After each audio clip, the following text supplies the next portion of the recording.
খুদে ফুটবলারদের বড় স্বপ্ন, ওরা নেতৃত্ব দিতে চায় জাতীয় দলে। আর সেই প্ল্যাটফর্মটা গড়ে দিতেই যুব ও ক্রীড়া মন্ত্রণালয়ের উদ্যোগ। এক ঝাঁক স্বপ্নবাজ ফুটবলারদের নিয়ে শুরু হয়েছে জাতীয় গোল্ড কাপ ফুটবল টুর্নামেন্ট।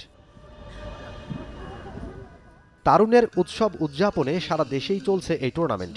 বুধবার শুরু হলো ঢাকা জেলার প্রতিদ্বন্দ্বিতা। অনূর্ধ্ব 17 পর্যায়ে উপজেলা দলগুলো লড়ছে বালক ও বালিকা বিভাগে। পরিপাটি আয়োজনে বেলুন ও ফেস্টুন উড়িয়ে প্রতিযোগিতার উদ্বোধন করেন ক্রীড়া পরিদপ্তরের পরিচালক মোস্তফা জামান। বালক বিভাগের উদ্বোধনী ম্যাচটা উত্তাপ ছড়ালো বেশ। সাভার আর ধামরাই উপজেলার ফাইট, শুরু থেকেই প্রতিদ্বন্দ্বিতা উপহার দেয় উভয় দল। শুরুতেই লিড নেয় সাভার, কিন্তু বেশিক্ষণ সেই লিড ধরে রাখতে পারেনি তারা। সমতায় ফিরে ধামরাই। প্রথমার্ধে আবারও লিড সাভারের, কিন্তু দ্বিতীয়ার্ধে আবারও সমতায় ফিরে ধামরাই। নির্ধারিত সময়ে আর গোল না হওয়ায় খেলা গড়ায় টাই ব্রেকারে। পেনাল্টি শুটআউটে 4-2 ব্যবধানের জয়ে আনন্দে মাতে ধামরাই উপজেলা।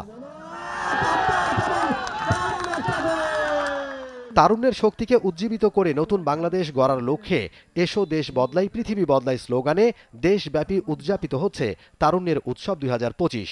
তারই অংশ হিসেবে যুব ও ক্রীড়া মন্ত্রণালয়ের উদ্যোগে প্রধান উপদেষ্টার কার্যালয়ের তত্ত্বাবধানে ও ঢাকা জেলা প্রশাসন ও ঢাকা ক্রীড়া অফিসের সহযোগিতায় শুরু হলো ঢাকা জেলার প্রতিযোগিতা।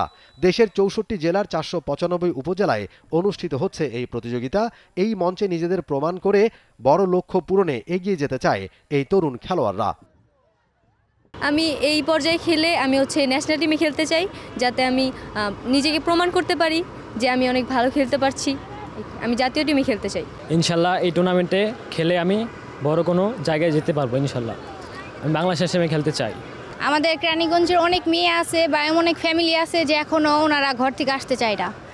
তো আমি মেয়েদের ন্যাশনাল টিমের এই মনিকা চাকমা ওর দিকে আসছি। ওর দিক মানে ও যেহেতু মেয়ে মানুষ, ও যেহেতু আসতে পারছে এত দূর, আমারও ইচ্ছা আমি একটা কিছু করার। স্বপ্নটা এই যে বড় ভাইকে দেখে শিখা এবং ফুটবলকে ভালোবাসি। ইনশাআল্লাহ এই গোল পার খেলি এবং ইনশাআল্লাহ ন্যাশনাল টিমে একদিন খেলবো, এটি আমার আশা। প্রতিটা ম্যাচেই চোখ থাকছে ক্রীড়া পরিদপ্তরের। প্রতিভাবান খেলোয়াড়দের নিয়ে আছে লম্বা পরিকল্পনা। আমাদের যে এই টুর্নামেন্টের উদ্দেশ্য, আমরা এই বাফুফের যে আমাদের কোচ এবং সহযোগী যারা আছেন তাদের মাধ্যমে যে 30 জন খেলোয়াড় আমরা পাচ্ছি, তাদেরকে পরবর্তীতে বিভাগীয় পর্যায়ে খেলার আগে আমরা জেলা পর্যায়ের জেলা দল যখন গঠন হবে তাদেরকে একটা প্রশিক্ষণের ব্যবস্থা করব।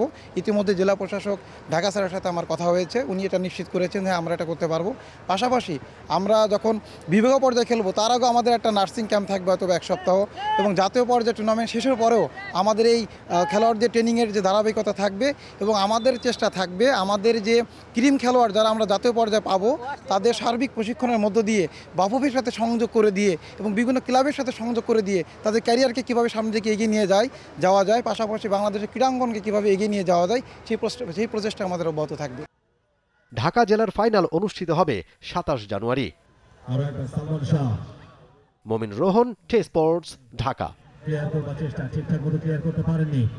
বাংলাদেশ প্রিমিয়ার লিগ 2025, 7টি দলের জমজমাট লড়াইয়ে মাতবে পুরো দেশ। দেখতে চোখ রাখুন টি স্পোর্টস নেটওয়ার্কে।